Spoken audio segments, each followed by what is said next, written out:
નમસ્કાર મિત્રો, હું છું જય પટેલ અને આજના વિડીયોની અંદર હું તમને આપણા ધોરણ 12ની અંદર કેમિસ્ટ્રીમાં જે ચેપ્ટર નંબર 10 છે એટલે કે હેલો આલ્કેન્સ અને હેલો એરેન્સ, આ જે ચેપ્ટર છે આપણું, બરાબર, એ ચેપ્ટરના લગતા હું તમને આઈએમપી પ્રશ્નો કહેવાનો છું. આ વિડીયો જે છે બેસિકલી ગુજરાતી મીડિયમના સ્ટુડન્ટ્સ માટે છે. એટલે આ વિડીયોની અંદર હું તમને કહીશ કે ભાઈ તમારે કઈ કઈ વસ્તુઓ એમસીક્યુ માટે પ્રિપેર કરવાની છે, એટલે કે કેવા ટોપિક્સમાં તમારે ફોકસ વધારે કરવાનું છે જેનાથી તમારે એમસીક્યુમાં સારા માર્ક્સ આવે. અને સાથે સાથે હું તમને એ પણ કહીશ કે કયા કયા પ્રશ્નો તમારી થિયરી માટે ઇમ્પોર્ટન્ટ છે. તો આપણે વધારે સમય નહીં બગાડીએ અને હું તમને ફટાફટ બધી ઇમ્પોર્ટન્ટ વસ્તુ કહી દઉં. સૌથી પહેલાં તમે જોઈ શકો છો, આ છે પેજ નંબર આપણું પહેલું, બરાબર. અને આ પેજ નંબરની અંદર હું તમને ઓરેન્જ કલરથી બતાવીશ એક ઇમ્પોર્ટન્ટ વસ્તુ છે. આ જે પોઈન્ટ છે તમે તમારી બુક નીકાળીને રાખજો અને હું જે વસ્તુ ટિક કરું એ વસ્તુ તમે તમારી બુકની અંદર હાઇલાઇટ કરતા જજો, જેના માધ્યમથી તને ઇમ્પોર્ટન્ટ પ્રશ્નોની ખબર પડે. તો આટલી વસ્તુ તમે હાઇલાઇટ કરી દેજો. આની અંદરથી તમને એમસીક્યુ પૂછાઈ શકે છે. હવે આપણે આગળ વધીએ, બરાબર. હવે તમને દેખાઈ રહ્યું છે ક્લાસિફિકેશન એટલે કે વર્ગીકરણ. તો વર્ગીકરણ જે વસ્તુ છે એ તમને થિયરીમાં ના પૂછાઈ શકે, પણ વર્ગીકરણમાંથી તમને એમસીક્યુ પૂછી શકે છે. એટલે હું તમને એટલું જ કહીશ કે તમારે વર્ગીકરણ જે છે એ સમજી લેવાનું છે. આના ઘણા બધા એમસીક્યુ પ્રેક્ટિસ કરવાના છે, બરાબર. તમારા ટીચરે જે તમને મટીરિયલ પ્રોવાઈડ કર્યું હોય એ મટીરિયલની અંદરથી તમારે વર્ગીકરણના ઘણા બધા એમસીક્યુ પ્રેક્ટિસ કરવા પડશે. અને તમને આની અંદરથી અલગ અલગ પ્રકારના એમસીક્યુ જોવા પણ મળશે. એટલે આને હું ઓરેન્જ કલરથી ઇન્ડિકેટ કરીશ કે જેનાથી તમને ખબર પડી જશે કે આ બધી વસ્તુઓ તમારા એમસીક્યુ માટે ઇમ્પોર્ટન્ટ છે. અને જે કોઈ પણ વસ્તુ એમસીક્યુ માટે ઇમ્પોર્ટન્ટ હોય એની અંદર તમારે એક વખત વાંચી લેવાનું હોય, એ કોન્સેપ્ટને સમજી લેવાનું હોય અને પછી આગળ વધવાનું હોય. તમારે વારે ઘડીએ એ વસ્તુને કેવી રીતે લખવી, કેવી રીતે ના લખવી એની વિચારધારણા નથી કરવાની. તમારે એના કોન્સેપ્ટ્સ ક્લિયર કરવાના કે જેનાથી તમારું એમસીક્યુની અંદર માર્ક્સ સારા આવે. તો આ વર્ગીકરણ મેં તમને સમજાવી દીધું કે થિયરીમાં નહીં પૂછાય, પણ તમારે એમસીક્યુ માટે એને પ્રિપેર કરવું પડશે. પછી જુઓ, આ વસ્તુ પૂરી થયા બાદ આવે છે નોમેનક્લેચર. તો નોમેનક્લેચર વસ્તુ પણ બિલકુલ એવી જ છે. નોમેનક્લેચરની અંદરથી તમને એમસીક્યુઝ જોવા મળશે. તમારી બોર્ડની એક્ઝામની અંદર પણ અને તમારી ગુજસેટની એક્ઝામની અંદર પણ તમને એમસીક્યુ જોવા મળશે. તમને આની કોઈ થિયરી ના પૂછાઈ શકે, બરાબર. તો આપણે આને પણ સ્કીપ કરીએ છીએ. આ તમે તમારા રીતે જો એક્ઝામ્પલ 10.1 જેવી વસ્તુઓ છે એ તમારી એક વખત વર્ગીકરણ સમજી લેવાનું, તમારી એક વખત નામકરણ સમજી લેવાનું અને પછી આ રીતના જ્યારે તમે ઉદાહરણો સોલ્વ કરશો એટલે તમારો કોન્સેપ્ટ ક્લિયર થશે. આનાથી વધારે તમારે આ બધી વસ્તુમાં કંઈ નથી કરવાનું. પછી એક અહીંયા તમને થિયરી દેખાઈ રહી છે, કાર્બન હેલોજન બંધનો સ્વભાવ, nature of carbon halogen bond. આ વસ્તુ તમને થિયરીમાં પૂછી પણ શકે છે અને નથી પણ પૂછી શકતું. પણ હા, તમને આ વસ્તુ એમસીક્યુમાં જરૂર પૂછાઈ શકે. એટલે આ વસ્તુ હું તમને કહું, જો આ હાર્ડ નથી, બરાબર, તો આને તમે એક વખત રીડ કરશો તો પણ તમે જો થિયરીમાં પૂછાઈ ગઈ 2 માર્ક્સમાં તમે લખી શકશો. 99% તો નહીં જ પૂછાય થિયરીની અંદર, એમસીક્યુની અંદર પૂછવાના ચાન્સીસ છે. તો આને તમે એક વખત વાંચી લેજો, એનાથી વધારે તમારે આની રિસ્પેક્ટ આપવાની નથી, બરાબર. નેક્સ્ટ જોઈએ આપણે, આ છે હેલો આલ્કેન સંયોજનની બનાવટની પદ્ધતિઓ. હવે methods of preparation of hello alkanes એવો ટોપિક આવ્યો છે અને આની અંદર તમને પહેલાં જ દેખાઈ રહ્યું છે. જોવા શું આપ્યું છે કે ભાઈ આલ્કોહોલ સંયોજનોમાંથી ફ્રોમ આલ્કોહોલ્સ તમે કેવી રીતે હેલો આલ્કેનની જે છે એ બનાવટ કરી શકો છો. હવે આ જેટલી તમને 6 દેખાય છે પ્રક્રિયાઓ, આ તમને હું કહી દઈશ, આ તમારા એમસીક્યુ માટે તો ઇમ્પોર્ટન્ટ છે જ, બરાબર. સાથે સાથે આ થિયરીની અંદર પણ તમને પૂછાઈ શકે છે. કેવી રીતે પૂછાશે હું તમને કહી દઉં. તમને ગમે તે 3 પ્રક્રિયાઓ તમને લખવાનું કહી દે તો તમે શું કરશો કે ભાઈ આલ્કોહોલની અંદરથી તમે હેલો આલ્કેનની જે બનાવટ કરો છો એની ગમે તે કોઈ 3 પ્રક્રિયાઓ તમે કાં તો 4 પ્રક્રિયાઓ તમે લખો. તો એના માટે તમારે આ વસ્તુ યાદ રાખવી પડશે. અને રિએક્શનો યાદ રાખવાની આદત તો તમારે હવે પાડવી જ પડશે. રિએક્શનો કેવી રીતે યાદ રાખવી એ પણ તમને હવે શીખવું જ પડશે. એટલે આ ઇમ્પોર્ટન્ટ છે. આને હું ઇમ્પોર્ટન્ટ નહીં કહું પણ વેરી ઇમ્પોર્ટન્ટ કહીશ, બરાબર. હવે આગળ વધીએ. શું છે તો હાઇડ્રોકાર્બન્સમાંથી તો સેમ વસ્તુ મેં જેવું આલ્કોહોલ માટે કીધું, તમે હાઇડ્રોકાર્બન્સ માટે પણ આ વસ્તુની પ્રેક્ટિસ કરી દેજો. એમસીક્યુ માટે પણ ઇમ્પોર્ટન્ટ છે અને આ વસ્તુ તમારી થિયરી માટે પણ ઇમ્પોર્ટન્ટ છે, બરાબર. એક સેકન્ડ. એટલે તમારે આ વસ્તુ થિયરીમાં પણ કરવી જ પડશે. એની અંદર આ રિએક્શન એ બહુ ઇમ્પોર્ટન્ટ છે, થિયરીમાં પૂછવાના ઘણા ચાન્સીસ છે, બરાબર. હવે આગળ વધીએ. હવે જુઓ, અહીંયા હવે આ જે વસ્તુ આવી છે ફિંકલસ્ટીન રિએક્શન આપણે એને કહીએ છીએ, બરાબર. તમને ફિંકલસ્ટીન રિએક્શન ખબર જ હશે. હેલોજન એક્સચેન્જ મેથડ જે આપણી પ્રિપરેશન માટે છે, હેલોજન વિનિમય. તો અહીંયા જે આ મેથડ છે ફિંકલસ્ટીન રિએક્શન એ તમારી થિયરી માટે ઇમ્પોર્ટન્ટ છે, તો આને ટીક કરી દેજો, 2 માર્ક્સમાં પૂછાઈ શકે છે. પછી સ્વાર્ટ્ઝ રિએક્શન, તો સ્વાર્ટ્ઝ રિએક્શન પણ તમારી થિયરી માટે ઇમ્પોર્ટન્ટ છે, તો આ બંને રિએક્શન તમારે થિયરી માટે કરવાની છે. નેક્સ્ટ આપણે જોઈએ હેલોએરિન સંયોજનોની બનાવટ. ચલો હવે તમને જો હેલો આલ્કેન્સની બનાવટની પ્રક્રિયાઓ ખબર પડી જાય તો તમે હેલોએરિન્સની જે બનાવટની પ્રક્રિયાઓ છે એ તમે આરામથી કરી શકશો. તો આ એટલી બધી ડિફિકલ્ટ વસ્તુ નથી, માટે આ વસ્તુ તમે કરી શકશો અને આ થિયરીમાં પણ પૂછાઈ શકે છે, બરાબર, એટલે તમારે આ વસ્તુ કરવી જ પડશે. નેક્સ્ટ આપણે જોઈએ આ બધી વસ્તુ મેં તમને અત્યાર સુધી કીધી એની અંદરથી તમને કીધું જો મોસ્ટ આઈએમપી છે એક ફિંકલસ્ટીન રિએક્શન અને એક સ્વાર્ટ્ઝ રિએક્શન, તો એને તમે મોસ્ટ આઈએમપી તરીકે બાજુમાં લખી શકો છો. એના સિવાય વર્ગીકરણ અને જે નામકરણ છે એ બધી વસ્તુઓ એમસીક્યુ માટે મોસ્ટ આઈએમપી છે, બરાબર. હવે આ બધા જે ઉદાહરણો છે કૃપા કરીને કેમેસ્ટ્રીમાં ઉદાહરણોને મિસ ના કરતા, કેમ કે ઉદાહરણો જે છે એ એમસીક્યુની અંદર ઘણા પૂછાતા હોય છે, સીધા એમને એમસીક્યુના ફોર્મમાં મૂકી દેવામાં આવે છે, બરાબર. પછી અહીંયા જુઓ આ ફિઝિકલ પ્રોપર્ટીઝ તમારી થિયરી કરતાં એમસીક્યુ માટે વધારે ઇમ્પોર્ટન્ટ છે, બરાબર. તો અહીંયા હું તમને કહી દઈશ કે ભાઈ જેટલી પણ ફિઝિકલ પ્રોપર્ટીઝ છે આ મેં ગ્રીન કર્યું છે, ગ્રીન નહીં આવે ઓરેન્જ આવશે. તો આ જે તમારી ફિઝિકલ પ્રોપર્ટીઝ છે એ બધી તમારી એમસીક્યુ માટે ઇમ્પોર્ટન્ટ છે, માટે તમે એને એમસીક્યુ માટે જરૂરથી જોઈ લેજો.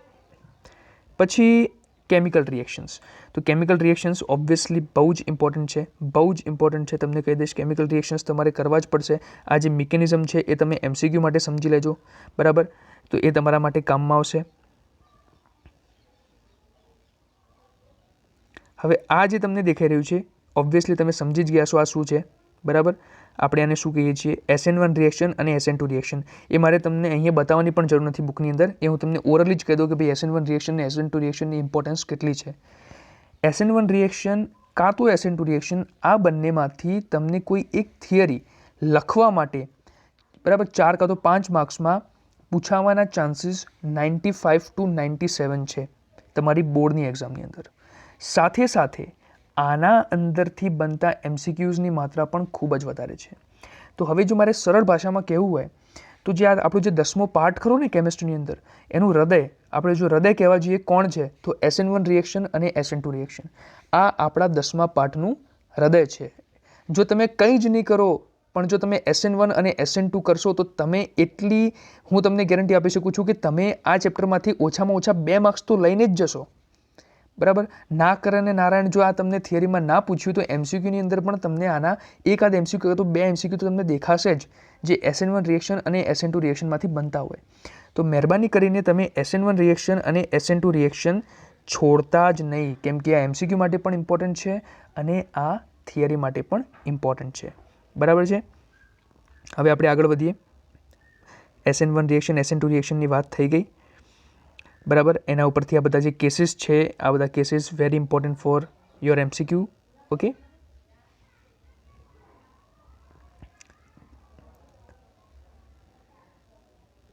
આ બધા જે ઉદાહરણો છે એ ઉદાહરણો પણ તમારે કરવાના છે, બરાબર. ઉદાહરણો પર તમે એક વખત જોઈ લેજો એટલે તમને આઈડિયા આવી જશે કે ભાઈ SN1 રિએક્શન અને SN2 રિએક્શનની એપ્લિકેશન કેવી રીતે કરાય.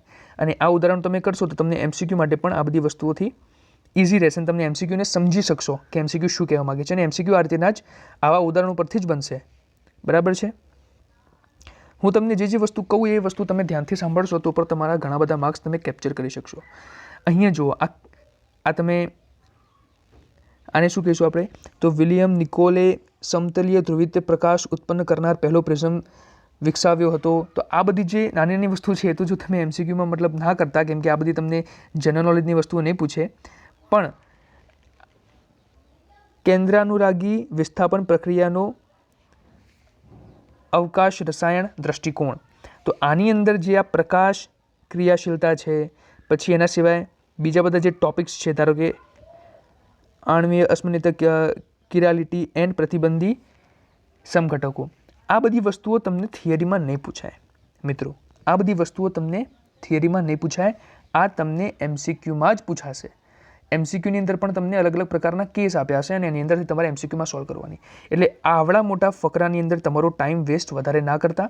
અને હું તો કહીશ કે જુઓ તમારે વધારે પડતા જો 100 out of 100 માર્ક્સ ના લાવવા હોય અને તમને ખાલી એટલું જ હોય કે ભાઈ આપણે સારો ડિસેન્ટ સ્કોર આવે, તો જે વસ્તુ વધારે બોરિંગ કરતી હોય એ વસ્તુ પર વધારે ફોકસ નહીં કરવાનું.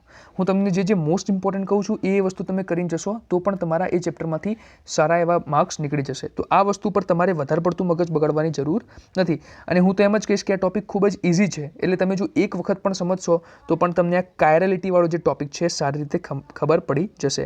રિટેન્શનવાળો ટોપિક ને આ બધા ટોપિક બહુ ઇઝી ટોપિક છે, એટલે તમે આરામથી આને સમજી શકો છો. બરાબર. હવે આગળ વધીએ આપણે. ઓકે, વિલોપન પ્રક્રિયાઓ. તો આ અગેન વેરી ઇમ્પોર્ટન્ટ ટોપિક. આ 3 માર્ક્સમાં તમને પૂછાવાના ઘણા બધા ચાન્સીસ છે. આ ટોપિક 3 માર્ક્સના પ્રશ્નોમાં પૂછાવાના ઘણા બધા ચાન્સીસ છે. આને ઇંગ્લિશમાં બીટા એલિમિનેશન મેથડ કહેવાય છે. બરાબર. આની અંદર જ હું તમને બતાવી દઉં આગળ કે આ જે રિએક્શન છે, બરાબર, આ તમારે 3 માર્ક્સના પ્રશ્નોમાં પૂછાય એટલે આ રિએક્શન તમારે લખવી જ પડે, સાથે તમારે થોડું આની અંદર ઇનપુટ પણ આપવું પડે. તો આ જે તમારે છે મેથડ એ તમારે ખાસ કરીને તૈયાર કરવી પડશે. બીટા વિલોપન જે આપણે મેથડ કહીએ છીએ, તો આ મેથડ તમારે 3 માર્ક્સ માટે તૈયાર પણ કરવી પડશે. સાથે સાથે આ તમારા MCQ માટે પણ ઇમ્પોર્ટન્ટ છે. MCQ માટે આ તમને આ રિએક્શન જે મેં તમને હાઇલાઇટ કરીને બતાવ્યું એ ઇમ્પોર્ટન્ટ છે. બરાબર. હવે આપણે આગળ વધીએ. ઓકે, હવે ધાતુઓ સાથે જે પ્રક્રિયા છે, બરાબર, આ જે રિએક્શન છે, આ તમને થિયરીમાં પૂછવાના ચાન્સીસ એટલા બધા નથી. બરાબર. ગ્રિગ્નાર્ડ પ્રક્રિયક જે રિએક્શન છે તમને થિયરીમાં નહીં પૂછાય, પણ આના MCQ ઘણી વખતે ગુજસેટની અંદર જોવા મળે છે. એટલે તમારે આને MCQ લગતા વિચારીને તૈયારી કરવાની. બરાબર. આ તમને આ બધી વસ્તુઓ જો હું તમને હાઇલાઇટ કરીને બતાવું છું, એ બધી વસ્તુઓ તમારા ગુજસેટના MCQ માટે તેમજ બોર્ડના MCQ માટે ઇમ્પોર્ટન્ટ છે. બરાબર. હવે જુઓ, અહીંયા ટોપિક આવ્યો છે રિએક્શન્સ ઓફ હેલોઆરિન્સ. તો હેલોઆરિન્સની જો રિએક્શન છે એ તમે એક વખત જોઈ લો. બરાબર. આની અંદર પણ તમને ખાસ કરીને થિયરીની અંદર એકાદ દેખાતું દેખાય, બાકી તમને MCQની અંદર તો આ વસ્તુ દેખાવાના ચાન્સીસ ખૂબ જ છે. બરાબર. આ જે આખી પૂરી મેથડ છે એ તમને MCQની અંદર દેખાઈ શકે છે, આ બધી મેથડો. બરાબર. હું તમને બતાવું છું. તો આ બધી રિએક્શનો તમારે MCQ માટે કરવી પડશે. ઓકે. નેક્સ્ટ આપણે જોઈએ શું છે. અચ્છા, આ મિકેનિઝમ ઘણા બધા સ્ટુડન્ટ્સને ખબર નથી પડતી હોતી. બરાબર. ખૂબ જ કન્ફ્યુઝિંગ લાગતું હોય છે આ મિકેનિઝમ. તો હું તમને કહી દઈશ કે જો તમને આ ખબર ના પડતી હોય તો તમે આ ના કરતા. બરાબર. આની અંદર તમે વધારે પડતું તમારું મગજ ના બગાડતા, કેમ કે આ બહુ હાર્ડલી પૂછાય છે, એટલું બધું પૂછાતું નથી. એટલે તમે આને સ્કીપ કરશો તો પણ ચાલી જશે. બરાબર. તો એના ઉપર તમે વધારે ફોકસ ના કરતા. ઓકે. નેક્સ્ટ આપણે જોઈએ આ શું આવ્યું છે. ઓકે, ઇલેક્ટ્રોન અનુરાગી વિસ્થાપન પ્રક્રિયાઓ. તો આ મિકેનિઝમ છે, ખાલી સમજવાનું છે. અત્યારે તમે જો આગળના ચેપ્ટર વાંચ્યા હશે આપણા ઓર્ગેનિક કેમિસ્ટ્રીના, તો તમને આ રીતના ઘણા બધા મિકેનિઝમ જોવા મળતા હશે. આ બધી જે રિએક્શનો છે એ બધી રિએક્શનો તમારા MCQ માટે ખૂબ જ ઇમ્પોર્ટન્ટ છે. થિયરી માટે હું તમને નહીં કહું.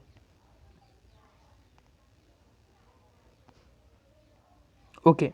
હવે વુડ્સ ફિટિંગ પ્રક્રિયા અને મારા ખ્યાલથી આગળ એક પ્રક્રિયા જતી રહી છે વુડ્સ રિએક્શન. બરાબર. તો જે વુડ્સ રિએક્શન છે અને વુડ્સ ફિટિંગ પ્રક્રિયા છે એ બહુ જ ઇમ્પોર્ટન્ટ છે. એ તમને થિયરીમાં પૂછાઈ જવાના ચાન્સીસ ઘણા છે. હું એક વખત તમને વુડ્સ રિએક્શન બતાવી દઉં, મારાથી મિસ થઈ ગયેલ છે. ઓકે, અહીંયા રહી જુઓ. આ જે તમારી વુડ્સ પ્રક્રિયા છે, વુડ્સ પ્રક્રિયા એ તમારી ખૂબ જ ઇમ્પોર્ટન્ટ પ્રક્રિયા છે. આ તમને થિયરીમાં પણ પૂછાઈ શકે છે અને MCQમાં પણ પૂછાઈ શકે છે. એ જ રીતે હું તમને બતાવી દઉં વુડ્સ ફિટિંગ પ્રક્રિયા. બરાબર. વુડ્સ ફિટિંગ પ્રક્રિયા તેમજ ફિટિંગ પ્રક્રિયા, આ બંને પ્રક્રિયા તમારા થિયરી તેમજ MCQ માટે ઇમ્પોર્ટન્ટ છે. અને આના પૂછવાના ચાન્સીસ પણ ઘણા બધા છે. તમને આ પૂછાઈ શકે છે. બરાબર. તો એ તમારે મિસ નથી કરવાનું. સાથે સાથે હવે જે લાસ્ટ ટોપિક્સ બધા વધ્યા છે એમાં છે પોલી હેલોજન સંયોજનો. બરાબર. તો આ બધા ટોપિક સુધી તમે જો નહીં પહોંચી શક્યા હોય અને અહીંયા તમને પ્રિપરેશનમાં થોડી તકલીફ પડતી હોય તો આ બધા ટોપિક તમે એક વખત વાંચી લેજો. ઇમ્પોર્ટન્ટ જે રિએક્શનો છે મેં તમને પહેલાં જ કહી દીધી. જો SN1 રિએક્શન, SN2 રિએક્શન, બરાબર, પછી woods reaction, ફિંકલસ્ટીન reaction, Schwarz reaction, બરાબર, પછી fitting reaction, woods fitting reaction, આ બધી રિએક્શનો જે છે એ તમને થિયરીમાં પૂછવાના ચાન્સીસ ઘણા છે. પછી બીટા વિલોપન. તો આ બધી વસ્તુઓ તમારે થિયરી માટે તૈયાર કરવાની છે. એના સિવાય MCQ વસ્તુ કેવી છે કે તમને ગમે ત્યાંથી પૂછાઈ શકે. તો પણ તમે જો આ થિયરીવાળા ટોપિક સારી રીતે પ્રિપેર કર્યા હશે તો એમાંથી તમારા MCQ પણ નીકળી જશે. બરાબર. બાકીના બધા જે ટોપિક્સ છે એ બધા ટોપિક્સ કેવા છે કે જે તમારે એક વખત વાંચવાના હોય, જેના ઉપર તમારે વધારે પડતો સમય ના આપવાનો હોય. મેં જે તમને ટોપિક કીધા એ બધા ટોપિકો ઉપર તમારે વધારે સમય આપવાનો છે. પછી એક ફ્રીઓન જે છે એ ટોપિક તમારે સારી રીતે એક વખત વાંચી લેવાનો છે, બરાબર. અને એની સાથે જ આપણું જે ચેપ્ટર નંબર 10 છે એની અંદર મેં તમને સમજાવી દીધું કે કઈ કઈ વસ્તુઓ MCQ માટે ઇમ્પોર્ટન્ટ છે અને કઈ કઈ વસ્તુ તમારી થિયરી માટે ઇમ્પોર્ટન્ટ છે. આ વિડીયો હતો ગુજરાતી માધ્યમના વિદ્યાર્થીઓ માટે. આવો જ એક વિડીયો હું અંગ્રેજી માધ્યમના વિદ્યાર્થીઓ માટે પણ બનાવીશ કે જેના અંદર હું 10મા પાઠની અંદર આવતા જેટલા પણ આપણા ઇમ્પોર્ટન્ટ કોન્સેપ્ટ્સ હોય કે એમાં કઈ વસ્તુ MCQ માટે ઇમ્પોર્ટન્ટ છે અને કઈ વસ્તુ થિયરી માટે ઇમ્પોર્ટન્ટ છે એના વિશે ડિસ્કસ કરીશ. આપણી આ ચેનલ ઉપર હવે ઇન ફ્યુચર જ્યાં સુધી તમારી ગુજસેટની અને બોર્ડની એક્ઝામ આવે છે ત્યાં સુધી આ રીતેના અલગ અલગ પ્રકારના વિડીયોઝ આવશે, જેની અંદર હું તમને બતાવીશ કે તમે કેવી રીતે તૈયારી કરી શકો અને તમારે કેવી રીતે કઈ વસ્તુ પર કેટલું ધ્યાન આપવાની જરૂરત છે. આપણે આ ભૂલ ઘણી વખતે કરતા હોઈએ છીએ. જે વસ્તુ MCQ માટે ઇમ્પોર્ટન્ટ હોય છે એને આપણે થિયરી માટે તૈયારી કરીએ છીએ. સારું જ છે, જો તમે કોઈ વસ્તુ થિયરી માટે તૈયારી કરશો તો તમારું MCQ એમાં નીકળી જ જશે, પણ એને લખવાની પ્રેક્ટિસ ના કરો. તમે એના ફકરા લખવા માંડો ને એ બધી વસ્તુ નહીં કરવાની. જો ફકરા લખીને જો તમારે પ્રેક્ટિસ કરવી હોય તો એવી વસ્તુઓ નહીં કરો ને કે જે થિયરીમાં પૂછવાના ચાન્સીસ 99% છે, કાં તો ખરેખર થિયરીમાં પૂછાઈ શકતું હોય એવું હોય, તો જેનાથી તમારો સમય સાચી જગ્યાએ લાગે અને તમે પ્રોડક્ટિવલી તમારી સ્ટડીઝને આગળ કેરી આઉટ કરી શકો. તો આ વિડીયો હતો ગુજરાતી માધ્યમના વિદ્યાર્થીઓ માટે.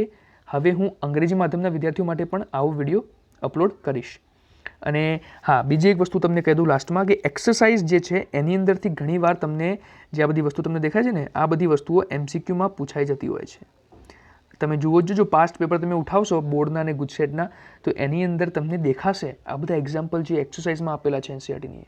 એટલે જે આપણા ગુજરાત બોર્ડના જે બધા એક્ઝામિનર હોય છે એ શું કરે છે, જે પેપર બનાવવાવાળા હોય છે એ ખાસ કરીને તમારું NCERTમાંથી જ બધું લેશે. એટલે તમે રેફરન્સ બુકો બીજી બધી સોલ્વ કરો એમાં પ્રોબ્લેમ નથી, પણ ફર્સ્ટ ઓફ ઓલ તમારી જે મેઇન પ્રાયોરિટી હોવી જોઈએ એ શું હોવી જોઈએ કે ભાઈ તમે NCERT ફિનિશ કરી દો. જુઓ કેટલા સરસ સરસ રિએક્શન બધા આપેલા છે.